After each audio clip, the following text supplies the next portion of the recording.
નમસ્કાર, હું છું ગોપી મણિયાર ઘાંગર. મને મણિયાર હોવાનો જેટલો ગર્વ છે તેટલો જ ગર્વ ઘાંગરમાં લગ્ન કરવાનો પણ છે. કેમ આ વાત કરી રહી છું તેની વાત આ વિડીયોમાં.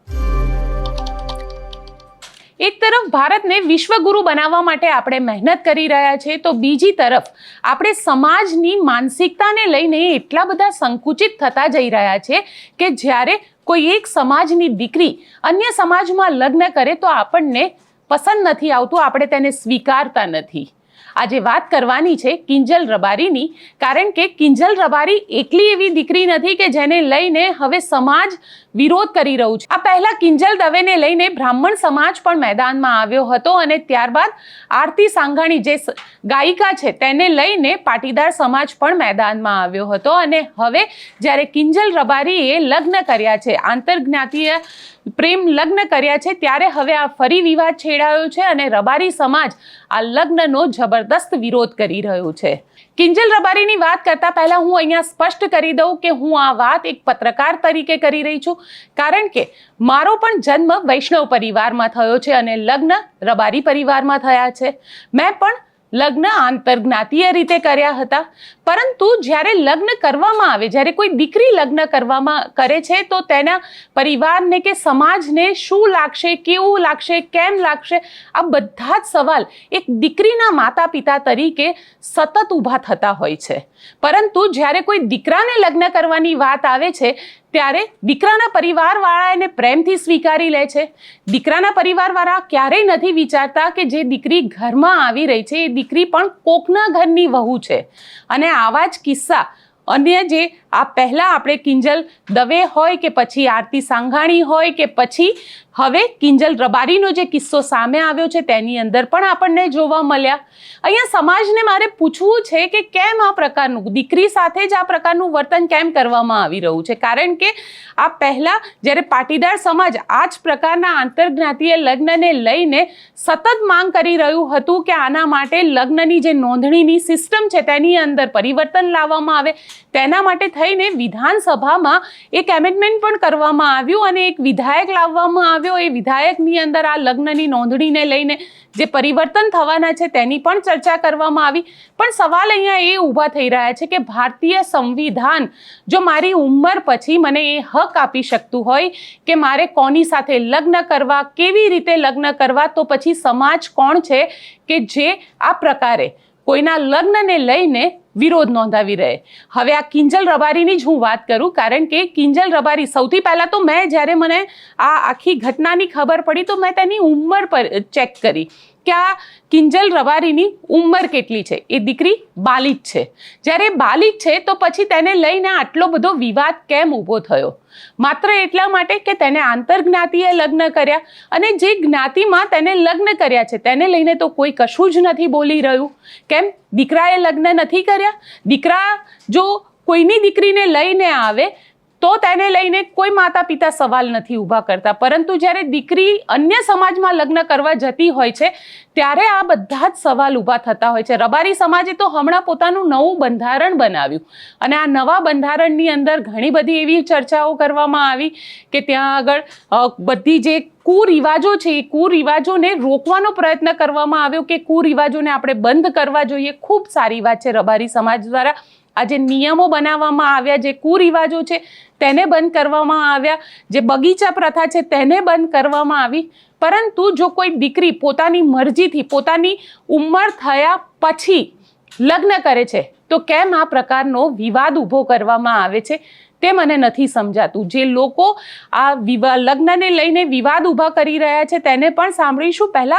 સૌથી પહેલાં તો કિંજલ રબારીને સાંભળીએ, કારણ કે કિંજલ રબારીએ હવે એવું સ્પષ્ટ કહી દીધું છે કે તેને તેના પતિના પરિવારને કે તેના પતિને કશું પણ થશે તો તેના માટે જવાબદાર તેનો પોતાનો પરિવાર રહેશે. આ વસ્તુ, આ વાત જ્યારે એક દીકરી પોતે બોલતી હોય તો તેને કેટલું દુઃખ પહોંચતું હશે, કારણ કે એ જ માતા પિતા સાથે નાનીથી મોટી થઈ છે, એ જ માતા પિતાની આંગળી પકડીને એ ચાલતા શીખી છે અને તેવામાં તેને એ પ્રકારના આરોપ લગાવવા પડી રહ્યા છે, કારણ કે એને ક્યાંક ને ક્યાંક એક ડર છે કે તે જે પરિવાર છે, કારણ કે આપણે આપણા દેશની અંદર ઓનર કિલિંગ પણ જોયું છે કે જ્યાં આગળ પોતાના વર્ચસ્વને બતાડવા માટે થઈને દીકરીના માતા પિતા સામે જે દીકરો હોય છે તેના પરિવારને કે તેના પતિને નુકસાન પહોંચાડતું હોય છે. તો આ પ્રકારના ઓનર કિલિંગ પણ આપણે દેશની અંદર જોતા આવ્યા છે અને તેવામાં હવે કિંજલ રબારી દ્વારા આ પ્રકારનું નિવેદન કરવામાં આવ્યું છે, તેને સાંભળીએ.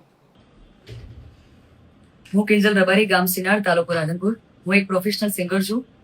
મેં ચૌધરી અશોક કુમાર સાથે લગ્ન કરેલ છે, જેથી મેં ઘણા સમયથી મારા પરિવારને મનાવવાનો ખૂબ પ્રયત્ન કરેલ, પણ તેઓ મારા લગ્નના વિરોધમાં હોવાથી ગઈકાલે મારા પતિને મેં જાણ કરેલ અને તેઓ મને આવીને લઈ ગયેલ. ત્યારથી સોશિયલ મીડિયા પર તેમજ ખૂબ જ મારા પતિ વિશે જે તે લખેલું મેં જોયું છે, જેથી હું બધાને તેમજ આખા રબારી સમાજને જણાવવા માંગુ છું કે હું મારા સમાજની ખૂબ કદર કરું છું, પરંતુ મારી મરજીથી લગ્ન કરવા માટે મને બદનામ કરવામાં આવી રહી છે.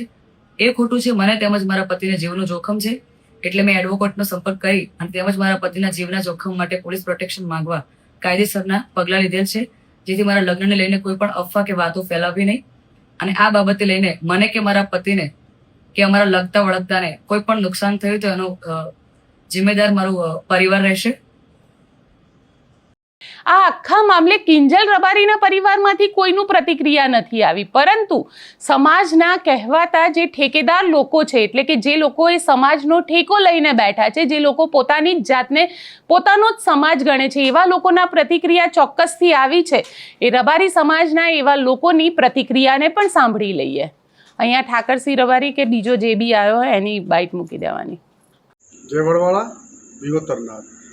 રાધનપુરની ઘટના એ સમગ્ર સનાતન ધર્મ માટે નિંદનીય છે, પરંતુ આવા લેભાગુ તત્વોને કહું છું કે તમે એવું કોઈ ન સમજતા કે કોઈ પાછળ નથી. સમગ્ર સનાતન ધર્મને સમાજ છે. અમારે માલધારી સમાજ એ રત્ના રાયકાનો વારસદાર છે.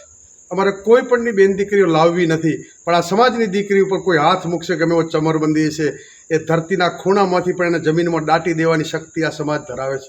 એટલે મહેરબાની કરીને જ્યાં હોય ત્યાંથી સરેન્ડર થઈ જાય, નહીતર જો આ સૂતા સાપોને જગાડવાનું કામ કરો છો, દુનિયાના પડમાં પણ ક્યાંય નહીં રહી શકો. દુનિયામાં તમને કોઈ તાકાત નથી કોઈ ત્યાં સંતાડી શકે. એટલે મહેરબાની કરીને ચેતવણી. બાકી અમને કઈ રીતે તમને લાવવા અને કઈ રીતે શું કરવું એ આજ સમાજ જાણે છે. અમારે કાયદા વિરુદ્ધ ક્યાંય ના કરવું પડે, પરંતુ ઘણી બાબતો સામાજિક પરંપરા રીત રિવાજ હોય છે, ત્યાં કાયદો કામ નથી કરતો.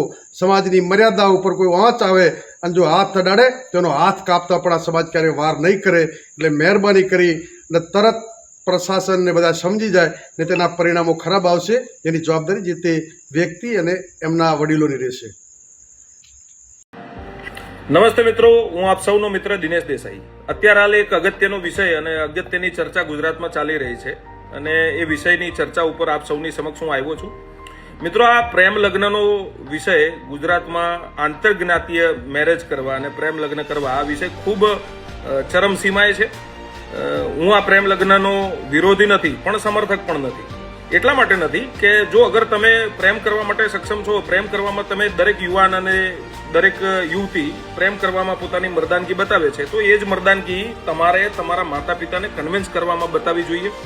કારણ એનું એ છે કે જે માતા પિતાએ તમને પેટે પાટા બાંધી અને મોટા કર્યા છે, તમારા માટે ખૂબ તકલીફો વેઠી છે, ખૂબ ઉજાગરા કર્યા છે અને તમને આગળ વધારવા માટે જેને ખૂબ મહેનત કરી છે, એ માતા પિતાને દુઃખી કરી અને તમે પ્રેમ લગ્ન કરી અને ક્યારેય ખુશ અને ક્યારેય સુખી નહીં રહી શકો. એટલે દરેક મિત્રોને વિનંતી છે, દરેક પ્રેમીઓને વિનંતી છે કે આંતરજ્ઞાતી અગર તમારે મેરેજ કરવા છે તો તમે તમારા માતા પિતાને પહેલા કન્વિન્સ કરો. માતા પિતાની મંજૂરીથી જ તમે લવ મેરેજ અને પ્રેમ લગ્ન કરો એવી વિનંતી કરું છું. કારણ એનું એવું છે કે ખરેખર પરિસ્થિતિ ખૂબ ખરાબ તરફ વધી રહી છે. પરિસ્થિતિ હજુ પણ આનાથી બગડી શકે છે. દરેક સમાજને આ સિચ્યુએશનનો સામનો કરવો પડે છે, આ તકલીફનો સામનો કરવો પડે છે. એટલે મારી ગુજરાત સરકારને પણ વિનંતી છે કે જે આ પ્રેમ લગ્ન નોંધણી માટેનો જે નવો કાયદો ગુજરાતમાં આવી રહ્યો છે ને આવવાનો છે, એ કાયદો ઝડપથી ગુજરાતમાં લાગુ થાય, એનો લાભ દરેક સમાજને, દરેક પરિવારને અને દરેક કુટુંબને મળશે. અને આ કાયદો આવવાથી કોઈ પણ વિરોધ થવાનો નથી, એટલા માટે કે દરેક પરિવાર અને દરેક ગુજરાતની 5.5-6 કરોડની જનતા છે એ આ કાયદો આવવાથી રાજી છે અને રાજી જ થશે. એટલે ગુજરાત સરકારને વિનંતી કરું છું કે ઝડપથી આ કાયદો ગુજરાતમાં લાગુ થાય. હમણાં થોડા જ 4 દિવસ પહેલા માલધારી સમાજની સાથે એક અન્યાયી ઘટના બની. સનાતન સંસ્કૃતિમાં આપણે સૌ પોતપોતાની રીતે દરેક ધર્મ અને દરેક સમાજની માન મર્યાદા જાળવતા હોઈએ છીએ. સમાજ જીવનની નૈતિકતાના સ્ત્રોત દરેક સમાજના પોતપોતાના જ્ઞાતિ ગોત્ર મુજબ હોય છે. એને હર હંમેશા માલધારી સમાજે માન આપ્યું છે. માલધારી સમાજ હિન્દુસ્તાનમાં વસતા કોઈ પણ ધર્મ કે જ્ઞાતિના બેન દીકરીઓની ઇજ્જત માટે હર હંમેશા સન્માનની દ્રષ્ટિએ જોતો હોય છે. પરંતુ જે રાધનપુરની ઘટના બની એની અંદર એવા તત્વોને જાહેરમાં હું કહેવા માંગુ છું કે તમે સમાજના